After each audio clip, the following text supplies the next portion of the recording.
Hello everyone, I am doctor Geetanjali Dua, school counsellor, family coach. आज मैं फिर हाजिर हूँ आपके सामने एक टॉपिक के साथ और बहुत ही सेंसिटिव टॉपिक है।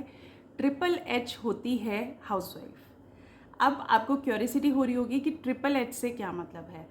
एक्चुअली हाउसवाइफ को हम हिंदी में क्या बोलते हैं? गृहिणी। गृहिणी मतलब जिसका पूरा ग्रह ऋणी है। मतलब हमने एक तरीके से जैसे हम लोन लेते हैं बैंक से, वैसे ही एक तरीके से हम कर्जदार हैं उस गृहिणी के। क्यों? क्योंकि उसमें ट्रिपल एच क्वालिटीज़ होती हैं। ट्रिपल एच है क्या? ट्रिपल एच है H for heart, H for head, H for hand. तो ये जो तीन चीज़ें हैं, हार्ट, हेड, हैंड, ये तीनों का बहुत ही परफेक्ट कॉम्बिनेशन है एक हाउसवाइफ। होता सबके पास है, लेकिन इनके बीच में बैलेंस कैसे बनाना है वो एक हाउसवाइफ को बहुत अच्छे से पता होता है। अब हार्ट की अगर बात करें तो हार्ट से हम इमोशनल पिलर या फिर इमोशनल कॉर्नर की बात कर सकते हैं।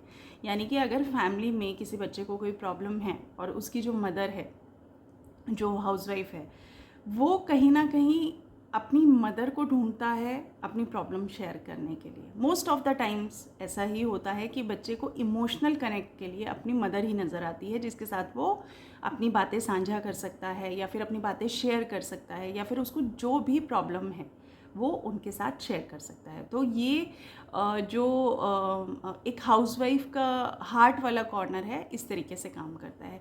अब हेड की बात करें तो घर को कैसे चलाना है, घर का बजट कैसे मैनेज करना है, किसकी ज़रूरतों का कैसे ख्याल रखना है, सबकी ज़रूरतों को ध्यान में रखते हुए, बजट ना हिलाते हुए बहुत सारी चीज़ों पर डिसीजन लेना। तो ये एक जो है साइकोलॉजिकल पिलर है या फिर साइकोलॉजिकल कॉर्नर है जिस पर एक हाउसवाइफ बहुत अच्छे से काम करती है। अब उसके बाद आता है हैंड। तो ये तो मुझे समझाने की भी ज़रूरत नहीं है और मुझे कहने की भी ज़रूरत नहीं है कि फिज़िकल वर्क जो होता है वो एक हाउसवाइफ जितना परफेक्टली कर सकती है शायद ही कोई और कर सकता है। तो वो कहीं ना कहीं फ़िज़िकल कॉर्नर या फिर हम फिज़िकल पिलर मान सकते हैं एक हाउसवाइफ को। तो इस तरीके से ये जो ट्रिपल एच फार्मूला है, ये हाउसवाइफ के ऊपर बहुत परफेक्ट मैच बैठता है। तो हमें कभी भी एक हाउसवाइफ के डिसरिस्पेक्ट नहीं करनी चाहिए। हमें अगर हम वर्किंग हैं, कोई लेडी वर्किंग है, तो वर्किंग लेडी जो होती है उसको कहीं ना कहीं उसका पे आउट मिलता है उसके लिए, जो भी काम वो कर रही है, जितने आवर्स वो काम कर रही है। और एक हाउसवाइफ जो होती है वो 24/7 अवेलेबल रहती है, लेकिन उसको उसका पे आउट नहीं मिलता है। उसका बेस्ट पे आउट वही है कि आप उसको रिस्पेक्ट करें, उसकी वैल्यू समझें। आप ये समझें कि उसने कितने सारे सेक्रीफाइसेस किए हैं, कितने सारे कॉम्प्रोमाइज़ेस किए हैं आप लोगों के लिए, एक फैमिली के लिए।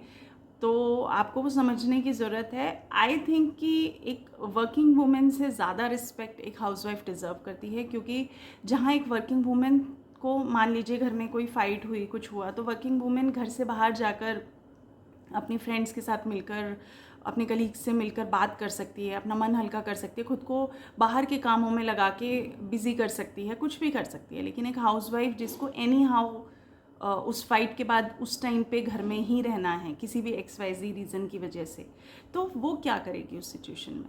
तो ये बहुत ज़रूरी है समझना कि हाउसवाइफ्स जो हैं उनको उनके वर्किंग कैपेसिटी के हिसाब से पे आउट नहीं मिलता है, कभी भी नहीं मिलता है, और इवन उनको रिगार्ड भी नहीं मिलता है।